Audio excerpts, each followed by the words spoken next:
hoping everybody can see the board. J'espère que tout le monde peut voir le tableau Try to summarize et everything that qu'on we've peut discussed so far. résumer juste tout ce qu'on a vu jusqu'ici. Slightly tidier format.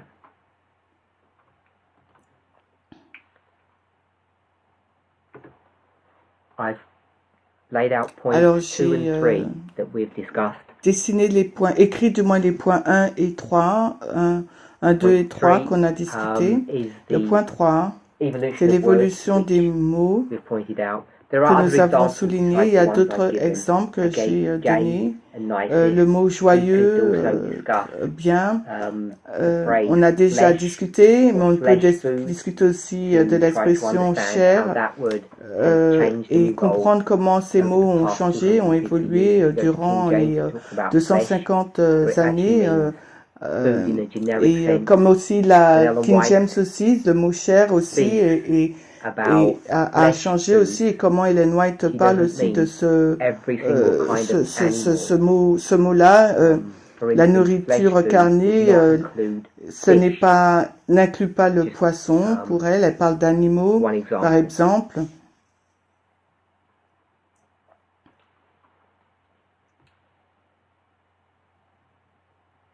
Nous avons parlé du point numéro 2. Select the keys donc sélectionner les clés. Metonymies and what they mean. Ah non, c'est les mots compliqués, métonymie et synecdoque. Et on a donné une définition au cours de celle-ci et j'ai donné 2 exemples, le pentagone et les roues. Métonymie, c'est pentagone et wheel pour synecdoque. Le Pentagone, c'est un immeuble où le département de la défense se trouve, et on a parlé aussi donc que une partie ne représente pas l'ensemble, et c'est ce point-là qu'on est souvent on a faux dans le mouvement, et il nous faut nous améliorer sur ce point, que la partie ne représente pas l'ensemble.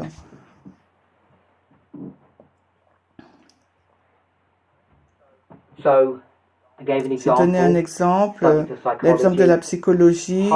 Alors la moitié des informations qui traitent de la psychologie, c'est donc une science satanique, et c'est simplement la moitié de l'histoire, et l'autre, cette partie ne représente pas tout. Et aussi, on a aussi une autre idée, la psychologie, c'est une science divine. Et c'est un système de guérison, mais là aussi ce n'est pas toute l'histoire, c'est simplement une partie. Donc ce point est vraiment critique, et aujourd'hui, même dans ce mouvement, nous sommes criblés par ce point-là, le point numéro 2, et c'est la raison pour laquelle j'en ai parlé à maintes reprises pour que ce soit clair. Et ce que les gens font, c'est qu'ils prennent une partie de l'ensemble du sujet. Et ils se focalisent tant sur cela, ils donnent beaucoup de preuves par le texte et des déclarations additionnelles pour montrer qu'ils ont juste celles qu'ils ont choisies. Je pense qu'il n'y a pas... Ils ont choisi délibérément d'ignorer donc cette partie, et ils essayent donc d'imaginer que leur étude... C'est une synecdoque, et ce n'est pas le cas. Et je voulais vraiment que nous puissions comprendre. Le mot en lui-même n'est pas important. Ce qui est important, c'est le principe qu'une partie est utilisée pour se référer à l'ensemble et vice-versa. On peut avoir l'ensemble pour se référer à la partie, mais et on a vraiment tort dans le mouvement sur ça, sur cette partie-là que j'ai écrite. On a utilisé une partie de l'information, et nous disons que cette partie de l'information est la déclaration définitive sur tout un sujet. Et bien sûr, les mots ont évolué. Le mot joyeux, cher, sympathique, tous ces mots ont changé dans le temps. Et Et non seulement dans les plus grandes Bibles, versions bibliques, mais je dis aussi qu'il nous faut être prudent sur la façon dont nous abordons l'inspiration. Parce que certains de ces mots ne sont pas, ne nous troublent pas de façon évidente. Ellen White, dans ses propres écrits, dans une période courte de 8 années, a changé sa compréhension de ce qu'est la porte fermée. Et à moins que nous ne voyions le développement de sa pensée de cette façon, nous allons commencer à mal lire ce qu'elle est en train de dire et le point qu'elle est en train de souligner. Et par conséquent, nous finirons par manipuler ces paroles. Et il nous faut vraiment être prudents à faire cela. Tous ces principes, ils semblent faciles quand on discute des principes, mais quand on les met en pratique, vous allez trouver que ce n'est pas aussi simple à le faire. Et c'est pour ça qu'on lutte. Et j'aimerais vous rappeler de ces problèmes qui sont un problème consistant dans ce mouvement, quand des personnes clés qui partent, non pas en raison de problèmes doctrinaux ou des controverses doctrinales, mais c'est souvent comme ça que c'est traduit. Ces questions doctrinales se transforment en un sujet de culte de la personnalité. Les personnes soit deviennent où ils s'imaginent elles-mêmes, où elles se décrivent et où elles sont décrites par les autres comme étant plus grandes que ce que la vie, plus grandes qu'elles ne pensent, plus spéciales. Ces personnes pensent qu'elles sont beaucoup plus spéciales qu'elles ne le sont en réalité. La raison pour laquelle il est si facile de faire cela, c'est que si quelqu'un vient avec une grande lumière, qu'est-ce que vous voulez faire? Basé sur la méthodologie ligne sur ligne, on va essayer de leur donner un titre ou une étiquette. Je pense que celle qui est utilisée plus que souvent, c'est d'appeler les gens Josialitch, parce que ce mouvement a été fixé sur le message du cri de minuit.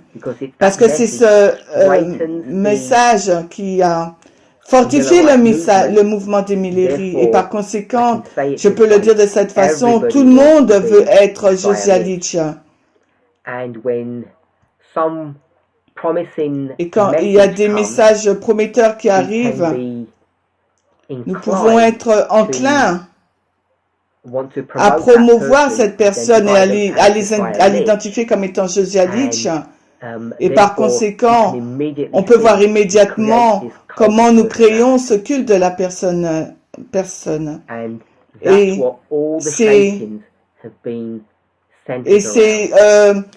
tous les criblages ont été centrés autour de cette question. Non pas sur le criblage n'a pas été ciblé sur les débats, la discussion ou la doctrine théologique ou la méthodologie, même si cela semble être le cas. Ça commence comme ça, le criblage, mais ça ne se finit jamais de cette façon. Et la raison pour laquelle ça ne se termine pas ainsi, c'est parce que les personnes, elles croient qu'elles ont été conduites par Dieu. Et quand une personne prend ces attributs comme étant un être divin, un messager, un prophète, un ange, quand elle commence à endosser ces attributs, ce qui va se passer, c'est qu'elles vont progressivement changer du rôle de lutter contre un argument théologique ou enfin et vont passer vers la lutte de qui est cette personne et si elle a été appelée ou pas. Et cette question est beaucoup plus compliquée que ce qui pourrait apparaître ici parce que et si vous fallait retourner vers des histoires récentes et vous fallait les comparer deux personnes Alors retournez en 2018 et comparez deux personnes. Les deux personnes que nous allons comparer ou considérer sont les personnes donc de l'ancien Jeff et l'ancien Tess. La difficulté avec laquelle vous serez confronté, parce que quand je vais utiliser le terme ou l'idée, le culte de la personnalité ou de la personne, opposé à la méthodologie, laquelle est qui en fait compte? Est-ce que les deux sont le culte de la personnalité ou il y en a une seule qui est cette personnalité, le culte de la personnalité, ou l'autre est la méthodologie? La raison pour laquelle je dis cela, c'est parce que nous avons des prédispositions pour identifier. Quelle que soit la personne qui va introduire le message écrit de minuit, donc il aura le prix ou bien le titre de Samuel Snow. Par conséquent, ça va devenir une personnalité. Ce sujet n'est pas aussi direct qu'il pourrait apparaître. Pire que cela, l'ancien Jeff a quitté le mouvement maintenant, et ce mouvement est maintenant dirigé par l'ancien Tess et moi-même.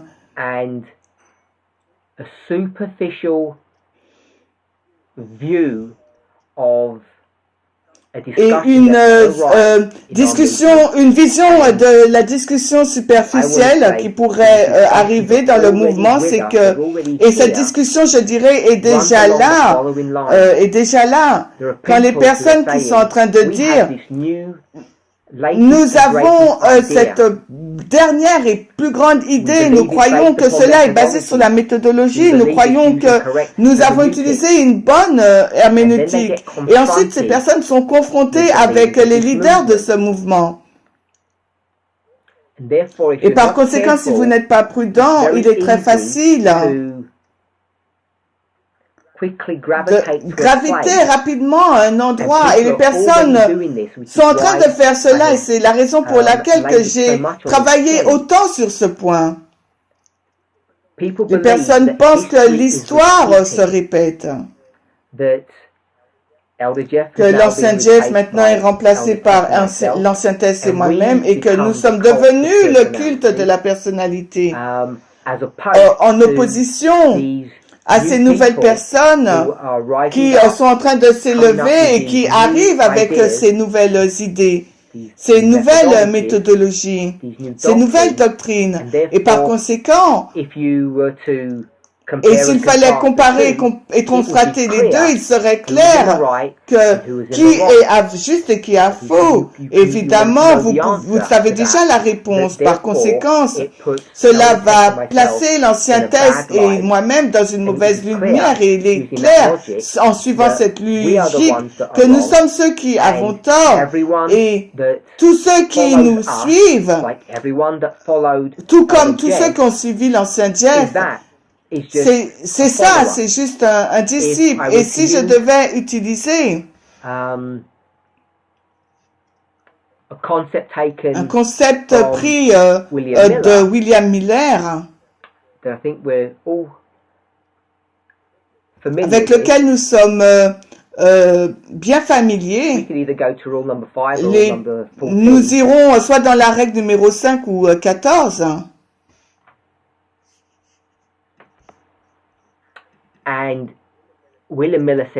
Et Miller, il dit ces paroles fortes. La théologie enseignée dans nos écoles sont toujours fondées sur des credos sectaires. Ça pourrait prendre un esprit vierge et impressionné dans celui-ci, mais cela va toujours se terminer dans la bigoterie. Il utilise le mot bigoterie ici. Et c'est l'une de ses pensées finales aussi. Il dit un esprit libre ne se sera pas jamais satisfait avec les vues d'une autre. Mais si j'étais enseignant de la jeunesse en théologie, je les apprendrais en premier à étudier la Bible par eux-mêmes, et je les enverrais librement dans le monde pour faire du bien. Et s'ils n'avaient pas d'esprit, j'imprimerais un autre esprit sur leur esprit. J'écrirais bigot. Et et je les enverrais esclaves au monde. Et les gens utilisent cette idée juste pour défendre leur argument. Mais c'est un concept similaire qu'on trouve dans la règle numéro 5. La règle 5 et 14, c'est une répétition, un élargissement. Ce que je vais vous rappeler, c'est que William Miller, dans cette allégorie, dans cette analogie, dans cette parabole, il est un enseignant dans l'école de la théologie qu'on appelle un séminaire. Certaines personnes l'appelleraient séminaire. Il est un enseignant de la théologie dans une école théologique et j'aimerais que nous rappelons de cela. Il ne dit pas que les écoles de la théologie sont pas bien. Il ne dit pas que les personnes qui ne vont pas vers les enseignants n'est pas correct. Ce n'est pas du tout ce qu'il est en train de dire. Ce qu'il est en train de dire, c'est quand un étudiant vient dans son école, il va les diviser en deux groupes. Ceux qui peuvent réfléchir et ceux qui ne peuvent pas réfléchir. Et ceux qui ne peuvent pas réfléchir, il va les étiqueter comme esclaves. Et ceux qui peuvent, et bigot, et bien sûr ceux qui peuvent réfléchir, il dit, je vais leur faire étudier la Bible par eux-mêmes et les envoyer libres dans le monde pour faire le bien. Mais quand il va les envoyer, leur permettre d'étudier la Bible par eux-mêmes. Comment il dit qu'il va leur faire étudier la Bible par eux-mêmes? Il va les obliger à étudier la Bible par eux-mêmes. S'ils étudient véritablement par eux-mêmes, pour eux-mêmes, ils n'auraient pas été dans son école, n'est-ce pas, dans son école. S'ils étaient réellement des esprits libres, comme les personnes veulent les décrire, ces personnes n'auraient pas été là dans cette école. Ils n'auraient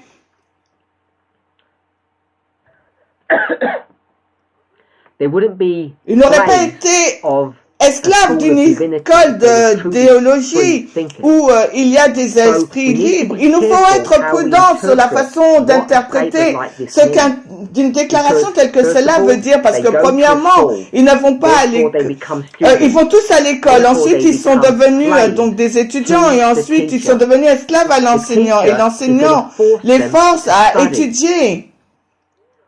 Et tout cela, ce n'est pas un esprit libre que les personnes que je voudrais suggérer, ils sont en train de décrire dans ce mouvement aujourd'hui. Et comme ils savaient dans le passé, quand les personnes ont suivi leur enseignant. Cette catégorie d'étudiants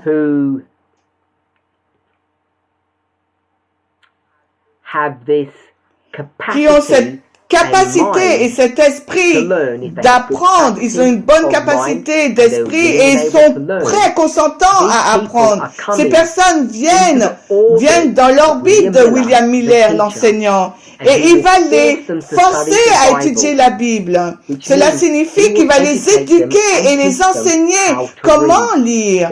Ils ne vont pas faire cela par eux-mêmes. Je veux être clair sur ce point. Ce sont des étudiants, tout comme Paul était un étudiant de Gamaliel. Et ce n'était pas Gamaliel, l'enseignement de Gamaliel, qui a envoyé Paul, on va l'appeler Saul, dans la mauvaise direction. Il y avait d'autres problèmes que Saul avait, l'orgueil, l'arrogance, le nationalisme, l'inégalité. Toutes ces choses, ce n'était pas qu'il était assis au pied de Gamaliel et qui a fait de lui ce qu'il était, je vais le dire de cette façon, une mauvaise personne ou un bigot. Donc je veux juste que nous comprenions ce point. Pas parce que les personnes suivent le message du cri de minuit, cela ne signifie pas qu'ils sont, selon les mots de Miller, des bigots. J'aimerais que nous soyons sur nos gardes quand soit nous nous engageons ou que nous observons des conversations, des arguments sur ce sujet de qui est le culte de la personnalité et qui qui suit la méthodologie. Et dans la dispensation dans laquelle nous vivons, chacun de nous doit décider, alors que le criblage se passe, qui est qui.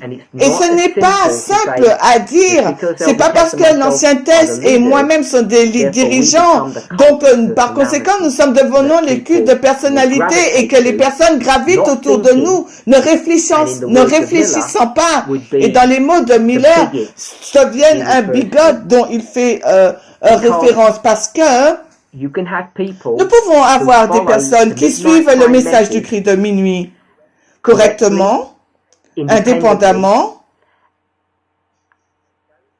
et ces personnes ont une capacité, un esprit pour apprendre. Et elles ont été dans l'école de la théologie et elles ont été contraintes à étudier la Bible.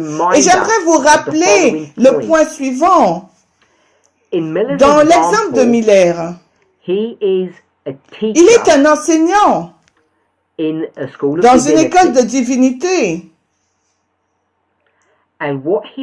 Et ce qu'il veut faire, c'est de prendre ces personnes, non pas ceux qui ont un esprit fermé, mais ceux qui ont un esprit libre. Mais en fait, quand il va prendre les deux, et cet esprit libre, il va commencer à les éduquer à faire quoi? Il dit à étudier la Bible.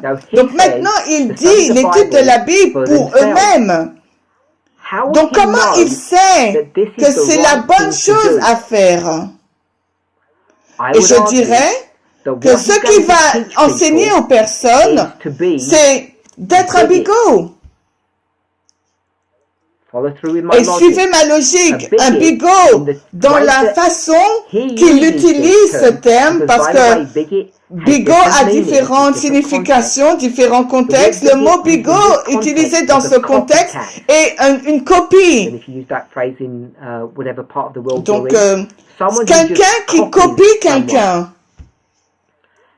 Et ce qu'il est en train de dire dans la dernière partie, les mauvaises personnes, les personnes qui ont un esprit fermé, il dit cela, s'ils n'ont pas d'esprit, je vais imprimer sur eux l'esprit de quelqu'un d'autre et écrire bigot et les envoyer. Mais de quel autre esprit de personne il fait référence?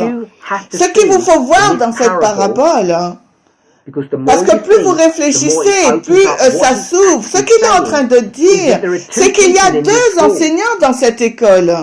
Deux types d'enseignants. Il y a cette autre personne qui a un autre esprit, et il y a William Miller avec son esprit.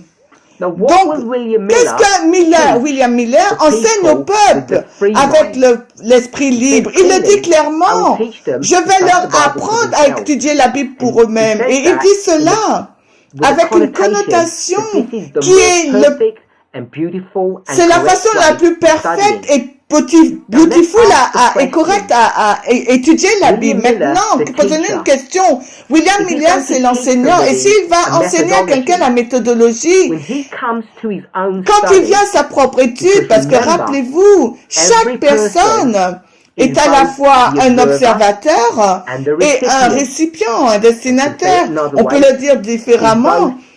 Il reçoit celui qui prend soin. Si je peux le dire de différentes façons, c'est l'étudiant, mais aussi un étudiant, mais un enseignant. Chaque personne a les deux faces, les deux aspects. Si c'est ça, c'est le cas, William Miller est non seulement un enseignant, il doit être aussi un apprenti ou un étudiant de la prophétie. Et si ça, c'est le cas, alors quelle méthodologie il va utiliser pour étudier la Bible? C'est évident. Il va utiliser une méthodologie d'étude pour étudier la Bible par lui-même. Et en ayant fait cela, quand il est promu, or when ou he quand goes il to va work, travailler. the way you want to look Tout at dépend this. comment vous voulez le regarder. Now he is in the Maintenant, role of a il est dans teacher, le and what rôle would de he l'enseignant. Et qu'est-ce qu'il va enseigner? only Il ne teach peut that qu'enseigner which is ce qui est correct. And Et that ce which qui is est correct. is Et ce what qu'il he a pratiqué practices lui-même. himself. Donc, He il practices pratique studying l'étude the de la for Bible par himself. lui-même. He's going Il va to donc instruct instruire his ses students étudiants to à do faire what? quoi? To À le copy copier. him, which is Ce the qui est very la definition définition of même de la bigotry. bigoterie. So, before Alors, people avant que les personnes start commencent à labeling étiqueter others, d'autres, their leurs opponents, opposants, as bigots, comme des bigots, because they follow the parce que midnight ces cry personnes message, suivent le message du cri de minuit, I want us to alors really j'aimerais vraiment que consider vous that considérez this is not a que ce n'est pas un straightforward sujet topic. aussi simple. For Bien sure, sûr, assurément, il y a des who personnes follow qui any suivent doctrine n'importe quelle doctrine, as bigots. comme des bigots. They have a Ils ont blank un mind, esprit vierge, they're not sure what ils they're ne savent doing, même pas ce qu'ils font, ils ne sont and pas they sûrs de ce qu'ils just font, et copy ils what other copient people juste ce are que doing les autres and, font, et replicate répliquent, it and et follow through. suivent. But there are another Mais il y a un group of autre groupe de people personnes who do qui the identical font la même thing chose that their identique teacher does. que fait leur And they look enseignant. the same, they Ils sound leur the same, ressemblent, ils ressemblent, ils se ressemblent, ils parlent pareil, it's very difficult to see ils ont the le même difference message. between Il est them. très difficile de voir la And différence what do entre people eux. call them? Et Disciples on les of appelle the donc les teacher. disciples de remember, l'enseignant. Mais rappelez-vous, in en Antioche, what qu'est-ce qui happened? s'est passé? They were first Premièrement, on Christians les in a Antioch. appelés Why? chrétiens à Antioche. Because the Mais term pourquoi? Parce que le Christian terme chrétien portraying the idea décrivait that l'idée these que human ces êtres beings humains were cookie cutter shaped étaient des modèles copiés of de Jesus Jésus-Christ. Christ, which is why they were called Et c'est la Christians. raison pour laquelle They were ils ont just été copycats of Christ. appelés chrétiens. Ils étaient des copies de everything. Christ en toutes choses, In their dans leur behavior, comportement, in their dans leur phraseology, phrase, leur parler, in their dans leur methodology, méthodologie, dans their leur mannerism. manière.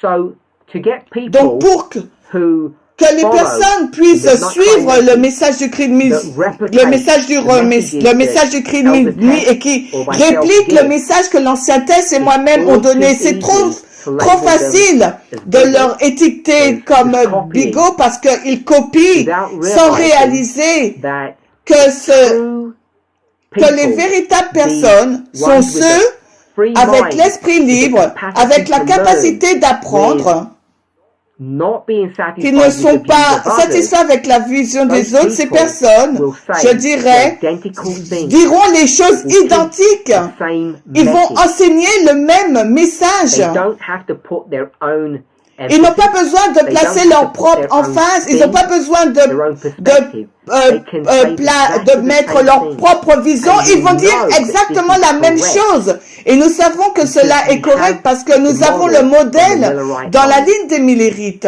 And in case Et it dans wasn't le cas enough, où ce n'est pas double that line. suffisant, You're all on aware peut of the doubler cette 1843 ligne. On est d'accord, and on est conscient que 1850 de la carte de 1843 et de 1850, You're all aware nous sommes tous that there were conscients qu'il y 300 avait copies of the 300 first copies chart de la of the première carte Some of you de 1843. may not be aware Certains d'entre that there vous were 300 n'êtes pas, charts of the 18 n'êtes pas conscients qu'il y avait 300 300 copies of the 1850 chart that copies were also aussi de published. 1850. 300 each, 300 making cartes it a pour repeat and chaque. enlarge. Ça fait une répétition, un And élargissement. what was the Et quel était purpose donc le of but those de ces charts? cartes? They were C'était des blueprints. blueprints. They were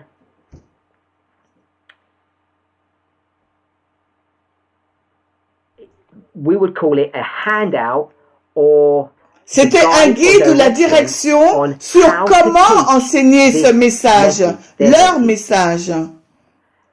And the way those messages Et la façon dont ces messages ont été donnés, on ne peut pas commencer au milieu et après revenir au commencement et aller à la fin. Vous ne pouvez pas leur donner d'une façon comme vous le voulez parce que vous vous sentez apte à le faire. Ces cartes, ces chartes, elles étaient bien réfléchies, planifiées avec soin, parce que beaucoup de cartes, en fait, ont été produites avant. Et ce que ces cartes permettaient à quelqu'un de faire était d'enseigner de façon systématique le message de la bonne façon. Et nous aussi, dans notre mouvement, nous avons fait la même chose. Et c'est ce que la méthodologie ligne sur ligne va faire. Si vous voulez suivre une ligne, vous allez commencer au commencement et vous allez traverser les 5 balises sur les 4 dispensations pour enseigner la vérité. Vous n'allez pas commencer à un point au hasard et faire votre propre chose juste pour faire un point d'individualité ou montrer que vous avez un esprit libre. Ce n'est pas parce que les gens sont en train de répliquer les messages qui ont été donnés dans un passé récent, sans aucune variation. Cela ne signifie pas que ces personnes ne pensent pas librement. Et si vous suivez cette vision, si vous suivez cette logique que je suis en train de poser, si cela signifie que nous ne sommes pas, l'ancien test et moi, le culte de la personnalité, ça veut dire que quelqu'un d'autre prend ce titre sur lui-même. Par conséquent, les personnes qui développent des nouvelles pensées ou des nouvelles études ou des nouvelles idées, clamant qu'elles sont en train de suivre les règles bien établies de la méthodologie, ne font pas cela. Et chacun d'entre nous doit prendre cette décision pour soi-même. Nous devons décider pour nous-mêmes. Nous devons décider pour nous-mêmes si nous suivons une méthodologie ou bien si nous suivons une personnalité. Et ce n'est pas coupé si clairement parce que quelqu'un réplique un message que l'ancien test a donné ou dit si tu veux savoir un sujet, va et regarde la vidéo de l'ancien test. Si l'ancien test a cette vérité, donc révise-la et vois et sois en accord avec elle. Et cela ne veut pas dire qu'on suit un culte de personnalité. Cela veut dire que cette personne a un esprit libre et cela ne veut pas dire qu'elle n'a pas étudié par elle-même. Elle a reconnu la vérité quand elle l'a vu, cette personne. Donc j'espère, alors que nous contemplons et que nous considérons la situation que ce mouvement est confronté en ce mouvement, vous voyez que ce n'est pas coupé si clairement. Si quelqu'un vous dit que ceux qui suivent les leaders du mouvement sont en train de suivre des personnalités et ont un esprit vierge, ne pensent pas, alors que ceux qui viennent avec de nouvelles pensées, de nouvelles idées de regarder les choses sont celles qui ont un esprit libre, qui étudient par elles-mêmes, qui pensent par elles-mêmes. Et souvent, les personnes vont utiliser une carte pour trouver une entrée, pour entrer dans un club, un lieu. Les personnes l'appellent une référence, une lettre d'introduction. Je veux que les personnes soient prudentes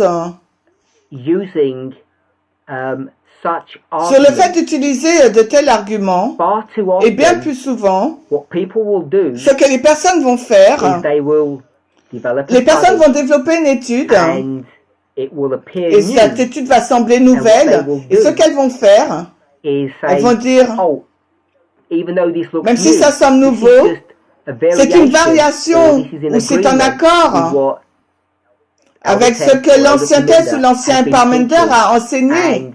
Et je réplique ce qu'ils sont en train de dire, mais je le fais de mes propres mots, avec mes propres pensées et idées. Mais on est en accord parfait avec les leaders de ce mouvement. Et je veux vraiment dire aux gens d'être prudents et d'être conscients que des personnes utilisent ce type de méthodologie, ce type de raisonnement. Je sais que cela s'est passé. Je sais que cela est en train de se passer dans le mouvement. Et comme je le dis au commencement de ces présentations même, je fais 3 présentations, 3 camp meetings consécutifs et cela va couvrir 3 zones géographiques dans le monde. Et on a commencé dans la région centrale du monde, si on peut le dire comme ça, dans l'Afrique et l'Europe.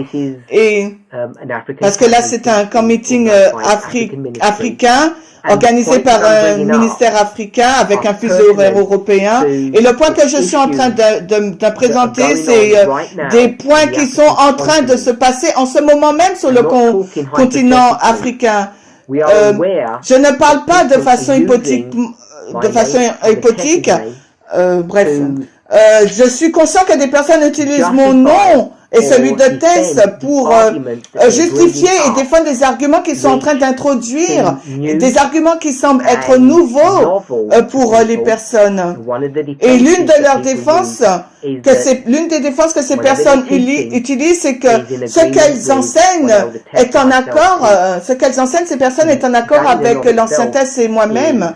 Et c'est ça, en fin de compte, ils utilisent leur personnalité pour défendre ce qui est enseigné.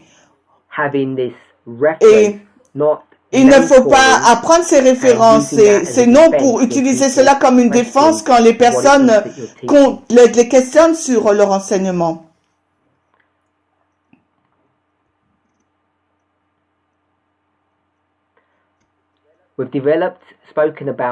On a développé 3 points et j'aimerais parler un 3e point, la raison de l'herméneutique. Un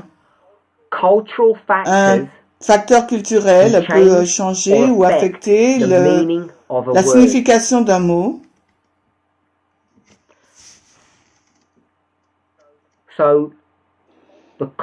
L'usage culturel des mots, des scénarios peut affecter la signification de ce que nous voyons, de ce que nous lisons. Je suis sûr que nous le savons. La Bible est un livre du Moyen-Orient, un livre du Moyen-Orient, un livre qui a été écrit dans le Moyen-Orient. Et dans cette région, les personnes se comportent d'une certaine façon. Et dans l'Occident, on se comporte d'une autre façon. Et ça n'a rien à voir avec le temps, ce n'est pas que la Bible a été écrite il y a 2000, 3000 ans et que nous vivons dans une autre dispensation. Il y a cela, on en a déjà discuté, mais là, il y a des différences culturelles entre la façon dont la Bible décrit des choses et comment nous fonctionnons, et particulièrement dans l'Occident. Et je vous donne un exemple. Dans l'Est, à l'Est, les personnes montrent toujours du respect et ils le font encore aujourd'hui en enlevant leurs chaussures. Et si vous fallait aller dans Exode 3, on ira dans Exode 3. Exode 3, Exode 3, 5. C'est un exemple où le respect va être démontré. Exode 3, 5, et il, donc Dieu, il dit, alors n'approche pas d'ici. Ôte tes souliers de tes pieds. Car le lieu sur lequel tu te tiens est une terre sainte. On est tous familiers avec cette histoire. Tout le monde comprend que c'est une marque de respect. Donc Moïse, en marque de respect, il est demandé d'enlever ses chaussures et ses sandales. Il les enlève.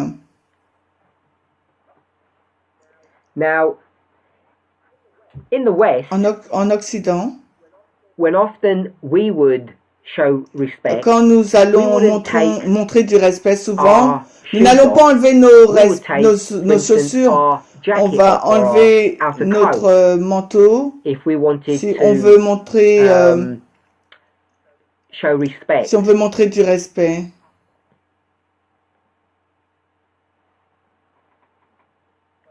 Ce que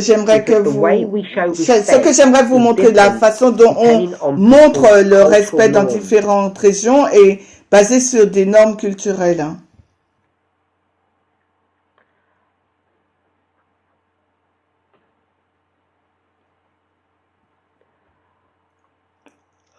Je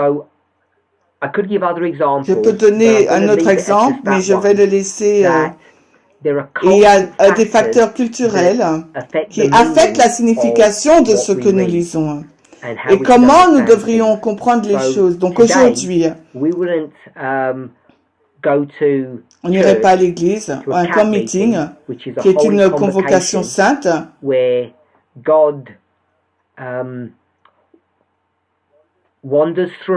quand Dieu observe ce qui se passe avec les anges, sont présents avec nous, nous n'allions pas enlever nos chaussures pour montrer de la révérence. Nous ne lisons pas la Bible dans ce sens littéral. Nous comprenons les normes culturelles de cette culture à la nôtre. Le point 5.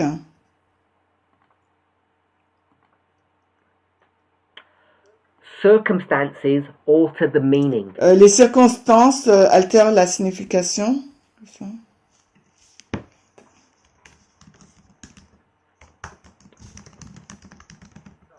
Alors, les circonstances modifient le sens. Donc, je vais vous donner l'exemple de deux personnes. Les deux personnes poseront une question. La question qu'elles poseront, donc, qu'est-ce qu'elles doivent faire pour être sauvées? Et c'est une question et que chacun d'entre nous souhaiterait avoir la réponse. Si je devais vous poser la question, qu'est-ce que vous devriez faire pour être sauvé? Quelle serait votre réponse? Je suspecte que beaucoup d'entre vous diraient on doit avoir une réponse unifiée, unique, mais j'aimerais suggérer que ce n'est pas aussi direct, parce que les circonstances modifient le sens dans le contexte de la question que je pose. Qu'est-ce que devrait faire une personne pour être sauvée? Les circonstances vont altérer, vont changer la réponse à cette question, dépendant de la personne et de leurs circonstances. Vous avez compris le scénario. Laissez-moi vous donner deux exemples. Premièrement, nous irons dans le livre de Marc. On va dans Marc 10.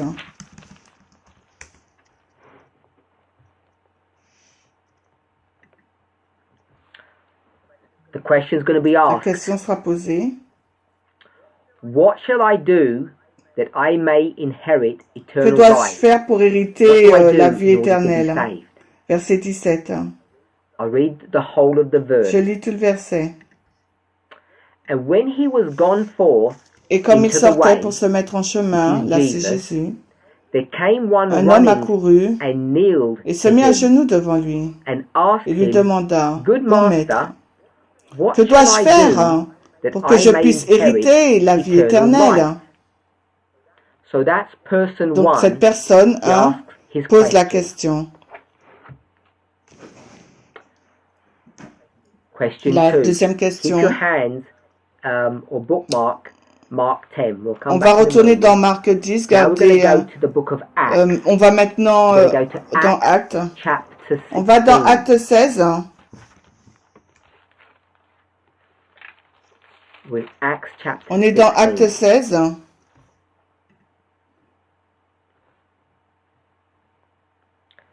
And we're going to go to verse 30. On va au verset 30.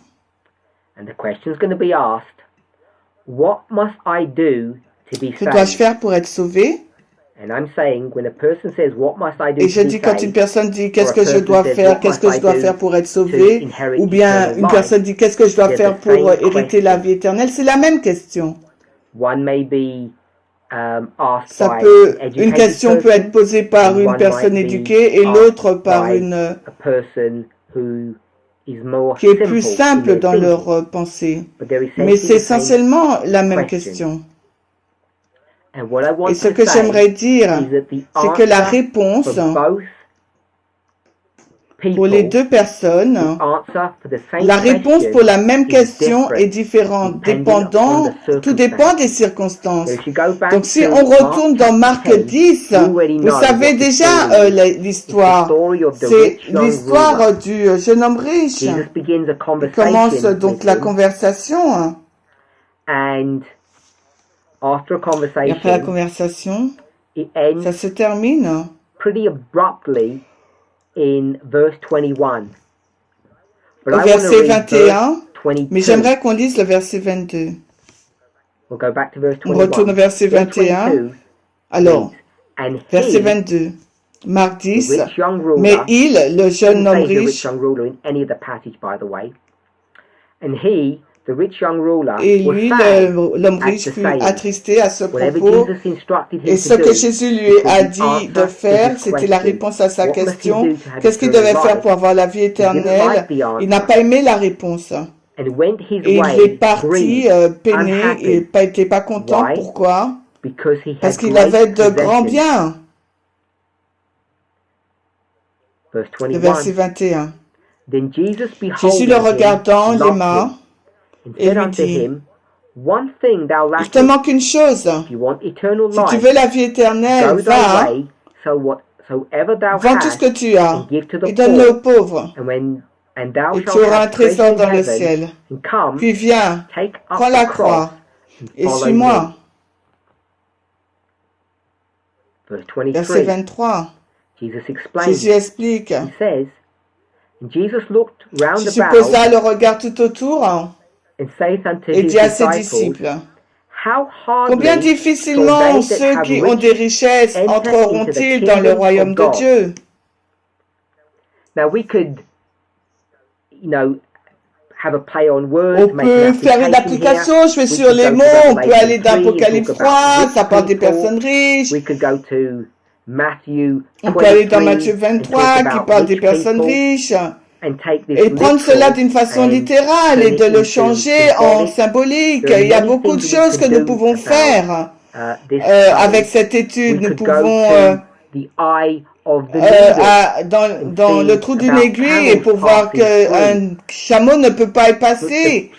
Mais le point simple que Jésus fait ici est que la personne riche, ça sera difficile pour la personne riche d'aller au ciel. Mais cela doit être compris dans son contexte. Ça ne dit pas que chaque personne riche lutte pour accéder au ciel. Et la meilleure chose que vous pourrez faire, c'est de vous débarrasser de tout votre argent et de devenir pauvre. Et ensuite, vous serez plus apte à aller au ciel. En fait, cette forme de fausse humilité est une autre forme de fanatisme. Et qui est assez vivant et bien placé dans notre mouvement. Dans le monde, il y a des personnes qui pensent, en se désengageant, en se séparant du monde, de tous ces attachements, se séparant de Babylone, et ce que nous devons faire, ne pas faire partie du système. Toutes ces pensées et ces idées sont prises de ce passage, mais de façon incorrecte. Cette personne a un problème particulier. Et dans ces circonstances, Jésus dit à cette personne, et ce n'est pas et ce n'est pas seulement une de ces 7 milliards de personnes, il représente une classe de personnes qui peut être vous aussi. Et si son chemin pour la vie éternelle est de se débarrasser de toute sa richesse et de devenir un disciple de Christ, et je veux vous rappeler que la façon dont Ellen White va le dire, peut-être le problème de cette personne n'est pas seulement sa fortune, parce que qu'est-ce qui vient avec la fortune? La gloire. Et son problème est beaucoup plus sa position dans la société que l'est son argent. Parce que son argent lui a permis d'acheter un ticket à la table, si on peut le dire comme ça. Donc si vous lisez l'histoire, si vous étudiez ces implications, vous allez voir le fait que son argent était le ticket pour lui permettre d'entrer dans les différentes couches de la société, ou bien l'élite en fin de compte de la société. Et alors ça lui a conduit à penser que il n'était pas né dans la richesse, il a créé la richesse. On va dire que c'est un homme qui s'est fait lui-même et que cet homme allait utiliser sa richesse pour entrer dans une autre sphère de la société. Il voulait faire partie de la classe élite parce qu'il n'était pas né dans cette catégorie, dans cette classe sociale. Il y a beaucoup à savoir au sujet de cette personne. La deuxième personne maintenant. Alors, le geôlier, Paul and Silas are in Philippi. They've been put into prison. In verse 27, it's called the keeper of the prison. Donc, Paul et Silas sont mis en prison et ils sortent, ils sont sur le geôlier voulait se tuer et tout cela ne se passe pas. Et le verset 30, il dit que dois-je faire pour être sauvé? Et ce qui lui est dit, le verset 31. On lui dit, crois au Sauveur Jésus-Christ et tu seras sauvé, et toi et ta maison, c'est tout. Il ne doit pas abandonner son travail, il ne doit pas arrêter de travailler pour Rome, il ne doit pas donner son salaire, devenir pauvre, il ne doit pas abandonner son travail, il doit travailler pour le système et aller, il doit arrêter de travailler pour le système et aller dans une vallée et vivre à la campagne parce que c'est un moyen d'échapper, mais ce n'est pas l'outil, le mécanisme dont il a besoin lui pour avoir la vie éternelle. C'est simple. Tout ce qu'il a besoin de faire, c'est d'arrêter de croire dans les idoles de Démétrius. Mais maintenant, il doit croire dans le Seigneur Jésus-Christ. Combien simple est cela? Comparé au jeune homme riche qui doit abandonner toute sa fortune, sa gloire, cet homme ne doit rien abandonner, ni son travail, ni sa position dans la société. Il ne doit pas abandonner donc son argent, rien. Il aurait pu amasser une petite fortune, on ne sait rien sur cet homme, mais ça peut être un homme donc d'influence dans son village, non. Rien de cela il doit abandonner. La seule chose qu'on lui dit, c'est de croire en Jésus-Christ. Donc, les circonstances ont une signification, et il est important pour nous de comprendre cela.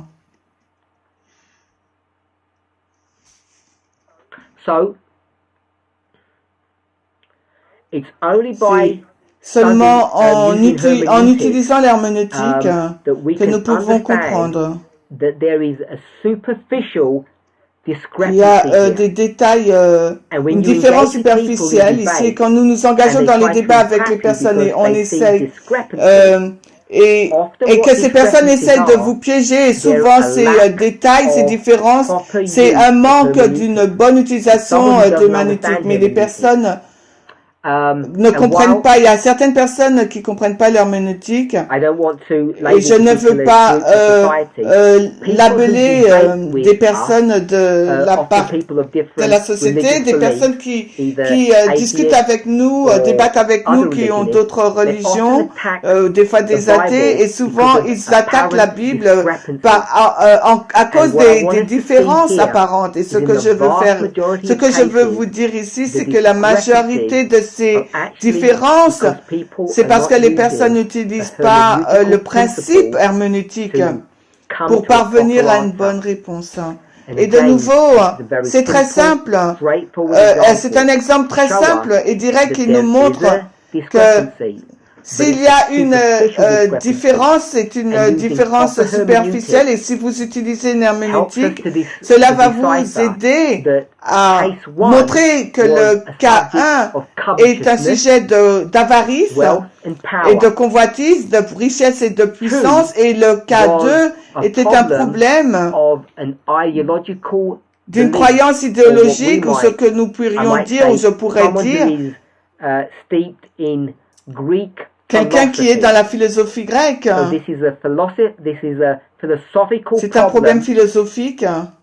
Donc la solution pour cela est de sortir de cette façon de penser philosophique. Et le point 2, c'est quelqu'un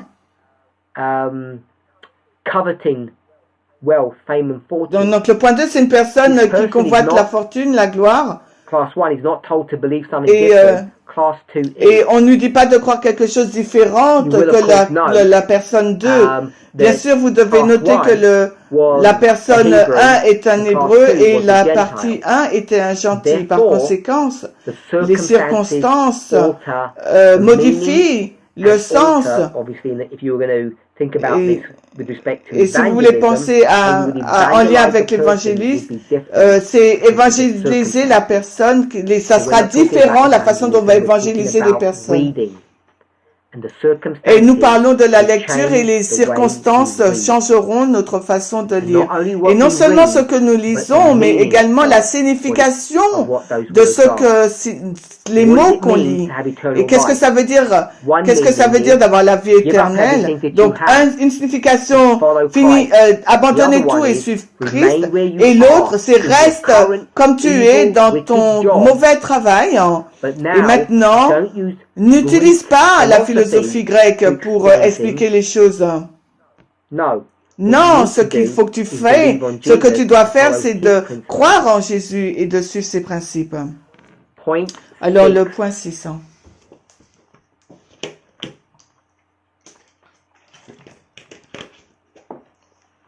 This is something that flies in c'est quelque chose qui semble être en contradiction avec ce que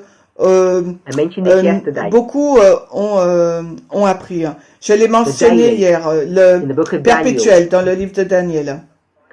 Il arrive 5 fois ce mot. On commence au chapitre 8 et ça se termine au chapitre 12. Et il vous faut affirmer que ce même mot perpétuel signifie la même chose dans les 5 situations. Et une fois que vous avez affirmé cela, donc alors, bien, c'est le même mot hébreu, donc ça serait un marqueur. Il est traduit avec le même mot anglais, ça peut être un deuxième point marqueur. Le contexte immédiat, c'est un nom, ce n'est pas un verbe ou un adjectif. Dans chacune de ces 5 exemples, ça a le même sens. Donc, l'inclination naturelle, ce serait de comprendre que le délit, le perpétuel, a la même signification dans les 5 points. Si vous avez la croyance forte que c'est le même point, donc ce qui va suivre pourrait vous perturber si vous n'avez jamais suivi mes présentations sur le perpétuel. Un niveau superficiel, ces 5 versets qui traitent du perpétuel sont les mêmes. Ça veut dire la même chose, le perpétuel. Dans les mots de William Miller, ça serait what would it Qu'est-ce be? que ce serait? Let's just use the word. Alors, on va utiliser le mot paganisme, si on peut l'appeler comme ça. Donc, on va juste dire le paganisme. Le perpétuel, c'est le paganisme dans les mots de Miller. Mais j'aimerais suggérer, sous la surface, ce que vous allez trouver, la signification du modèle perpétuel est différente dans les différents versets. Je ne dis pas qu'il y a cinq différentes significations, mais il y a des groupes et il y a quelques versets qui ont des définitions ordinaires et il y en a d'autres versets qui ont une définition autre. Donc le mot perpétuel, même dans le livre de Daniel, ne signifie pas exactement la même chose d'un verset à un autre. Chapitre 8, du chapitre 8 au 12. En fait, dans le chapitre 8 en lui-même, quand vous allez au verset 11, au verset 12, le mot perpétuel là ne signifie pas la même chose. Ces deux versets, ils sont proches l'un de l'autre. C'est des mots identiques. Il n'y a aucune différence entre ces mots. Il y a rien. C'est le même mot. Mais ils ont un sens différent. On peut commencer à voir, mais maintenant, pourquoi il nous faut être très prudent quand les personnes présentent des messages ou quand elles étudient par eux-mêmes, qu'elles ne font pas des erreurs. Et il nous faut être très prudent. Parce que même dans le même livre, un mot peut avoir un sens différent. Je vais vous donner un petit exemple. Dans le livre Jésus-Christ, la biographie de Christ, Ellen White parle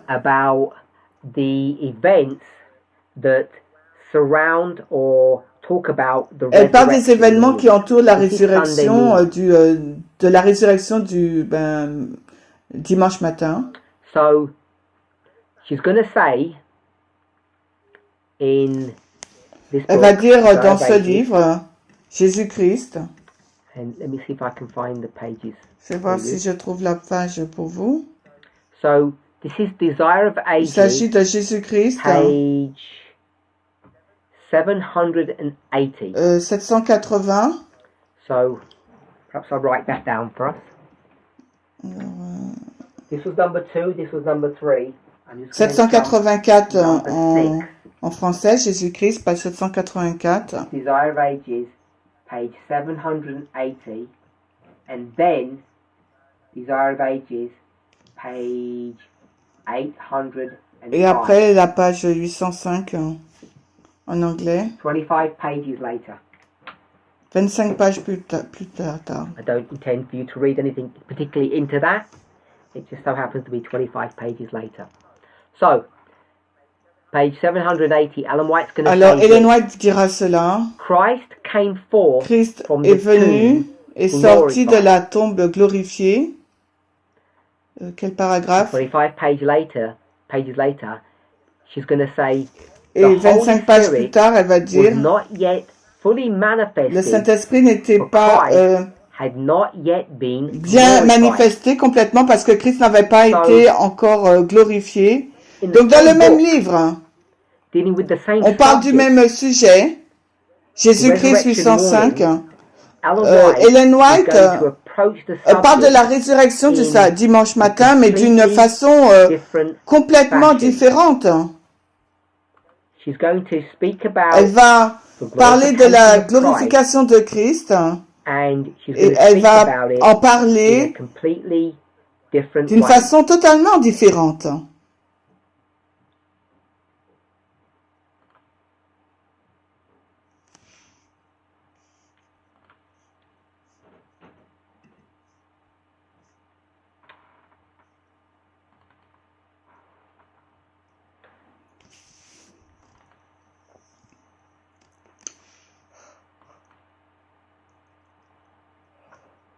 Je m'assure que je vous donne l'information correcte. So this is the same subject. Il s'agit du même sujet, comme je dis. I just give you the Je vous donne juste les chapitres. Beginning in chapter 81, ça commence au chapitre 81. Le Seigneur est ressuscité. La page. Et après, on va à 4 chapitres. Et là, c'est le chapitre 84. Que la paix soit sur vous. C'est la même histoire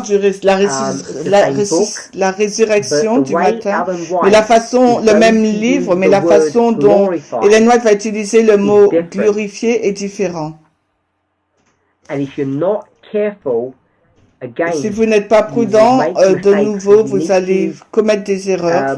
Il vous faut utiliser l'herméneutique pour être en mesure de vous assurer que vous abordez les choses avec soin. Donc, il y a un paradoxe, évidemment. Ce qui semble être une différence. Qu'est-ce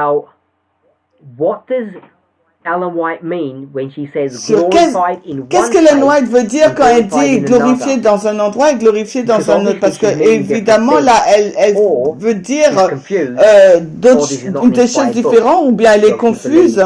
Ou ce n'est pas un livre inspiré, donc c'est un livre inspiré ou pas, ou elle sait de quoi elle parle. Donc il nous faut comprendre ce que signifie le glorifier veut dire. Et c'est la raison pour laquelle il est très facile de commettre des erreurs si vous ne savez pas ce que signifie glorifier. Il vous faut vraiment avoir une considération attentive de ce que vous faites.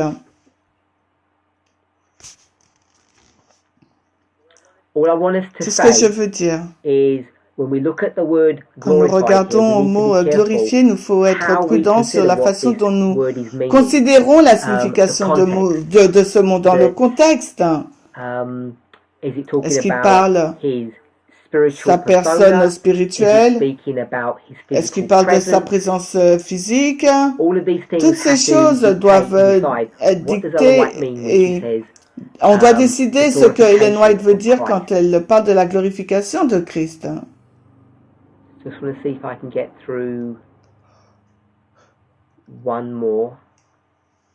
vais voir si je peux en trouver un autre. On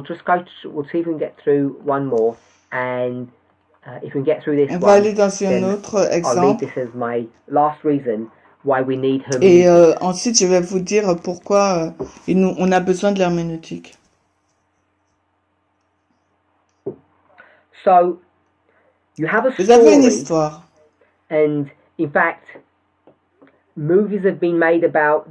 Les films ont été faits par rapport à ce phénomène, les livres ont été faits par rapport à ce phénomène et on le trouve aussi dans les Écritures.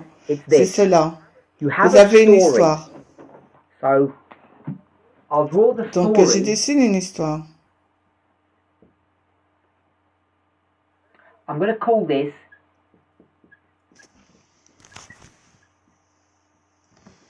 Je vais appeler cela des perspectives différentes.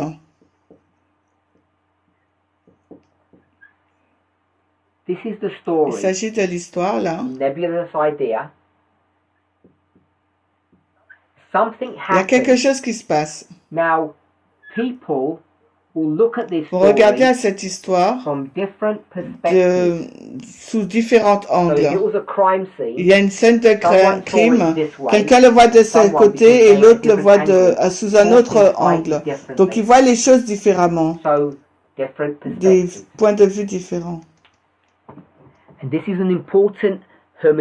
Et c'est un principe herméneutique important ou de rue qu'il nous faut saisir. Donc là, j'ai la personne numéro 1 et là, j'ai la personne numéro 2. Et vous allez deviner ce que je veux dire. Ce n'est pas aussi simple, personne 1 et 2, parce que vous pouvez avoir une personne unique qui donne deux angles de vue de la même histoire. Le point 7. Je donne un acte, une histoire, mais rappelez-vous, on parle d'un mot. parce qu'on utilise l'herméneutique. C'est notre discussion. Il peut y avoir un mot, et ce mot peut être interprété différemment par la même personne. Il ne s'agit pas d'une histoire maintenant, il s'agit d'un mot, et la personne peut l'interpréter d'une façon et l'autre l'interpréter d'une autre façon. Et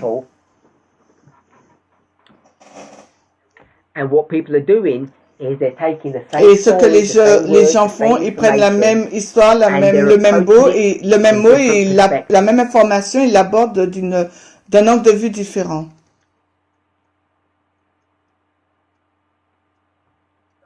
So, I don't know. I'll give a trivial sort of worldly example. Je donne un exemple mineur. Je ne sais pas ce que vous faites dans votre pays, mais ici, en Angleterre, et je sais que ça se passe dans d'autres pays quand vous conduisez. So, I'll give the story first. Je donne l'histoire en premier. Dusk. It's coming up tonight. And you're driving along the road, vous conduisez la nuit, vous dépassez une voiture qui va dans la direction opposée, et cette voiture a ses phares, et ça vous éclaire avec avec la grande lumière, j'oublie le nom. Donc il vous éclaire. Et la nuit approche. Donc la question est, qu'est-ce que cela signifie? Qu'est-ce que cette lumière veut dire? Est-ce que ça veut dire qu'il vous faut donc allumer votre lumière parce que la nuit arrive ou il vous avertit qu'il y a donc un radar, parce que c'est ce qu'on fait, donc vous avertissez la personne qu'il y a un radar, donc alors, qu'est-ce que cela signifie dans ce contexte? Il est très difficile à savoir, parce que ça serait à mi-journée, la personne va vous éclairer, vous allez savoir qu'il y a un radar là. Mais la nuit est sur le point de tomber, et donc vous n'êtes pas sûr de ce que la personne veut dire, parce que là, il y a d'autres perspectives. Je vois si je peux donner un autre exemple.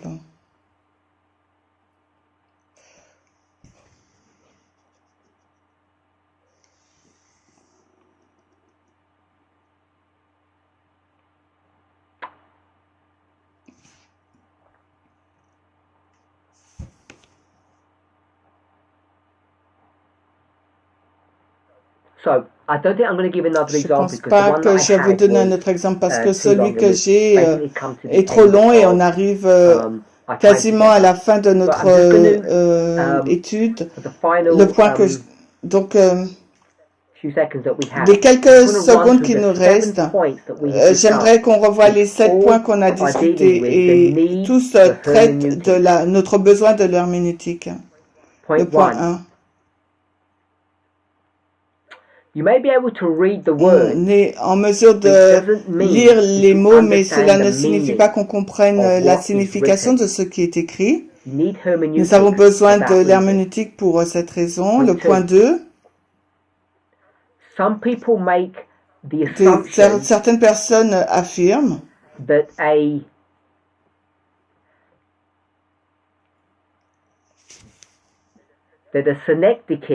si le synecdoche est en force, et c'est ce qui se passe, et ce que cela veut dire, c'est que la partie de l'information, la psychologie est une science satanique, c'est toute la compréhension du sujet. Et souvent, ce n'est pas le cas.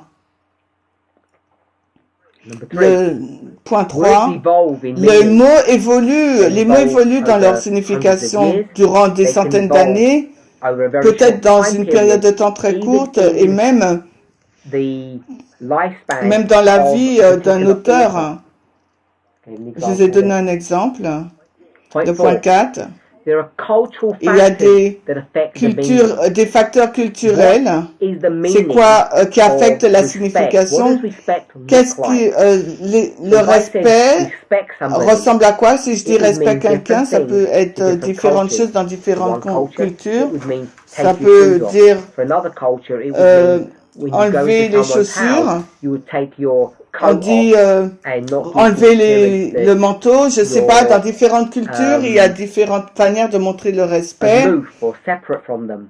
Ou la maison est trop froide et vous allez leur envoyer un message et ils peuvent trouver cela irrespectueux. Le point 5, les circonstances.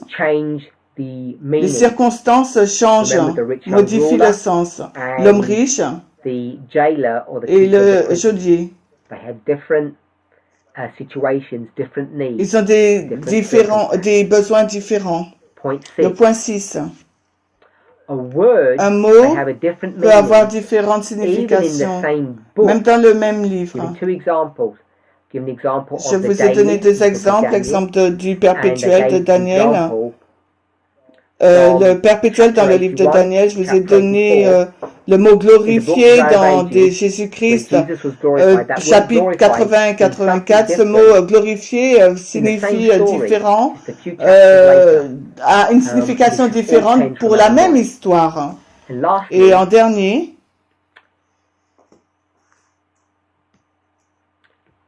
a word can have a different meaning, or a story can have a different un mot peut avoir différentes significations, tout dépend de l'angle de vue de l'auteur ou de personnes qui ont par rapport à cette situation, nous pouvons mal lire et souvent ça peut être la perspective 1 ou 2, donc laquelle est la bonne? On a donné un exemple. C'est la nuit, quelqu'un vous flash avec votre voiture, vous savez que est-ce qu'il y a un danger là en haut, ou bien il vous dit d'allumer vos phares. Un mot, une situation, on reste avec le concept du mot, peut être interprété différemment par la même personne. Tout dépend de l'approche des circonstances dans laquelle on se trouve. Moi, je suis le conducteur, quelqu'un me flash, je peux interpréter de façon différente, tout dépend de ma vitesse, de ma situation, de ma pensée. Je vous ai donné 7 raisons pourquoi l'herméneutique, on a besoin de l'herméneutique pour étudier. Le sujet est vaste et on peut passer beaucoup d'heures sur ce point.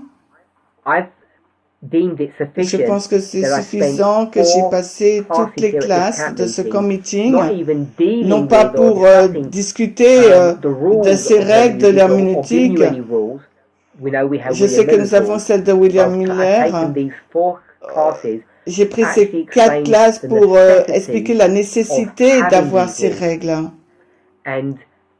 Et le fait que nous pouvons entrer dans de grandes difficultés si nous ne suivons pas ces règles, ces principes. On va se rencontrer cet après-midi pour les questions et réponses. Et en même temps, finissons par la prière. Père Céleste, nous te remercions pour ta bonté et ta grâce. Nous voulons te demander, te prier que tu puisses nous guider, nous diriger, nous bénir dans la méditation et l'analyse et l'étude de ta parole. Alors que nous considérons l'herméneutique, alors que nous avons pensé discuter des 7 raisons pour lesquelles l'herméneutique est si importante pour nous, aide chacun d'entre nous à méditer, à passer du temps sur ces questions, afin que nous puissions prendre du temps à rechercher certaines de ces questions ou des points qui ont été présentés. Et alors que nous avons réfléchi sur certains de ces mots inhabituels, des mots grecs, que nous puissions prendre du temps et avoir, que nous soyons enclins à vouloir les considérer pour savoir ce que cela signifie. S'il te plaît, sois avec nous et bénis-nous, Père, afin que nous puissions individuellement nous mettre du bon côté de cet argument, que nous ne puissions pas être pris par les vagues de la mer. Bénis-nous et protège-nous. Nous te prions dans le nom de Jésus. Amen.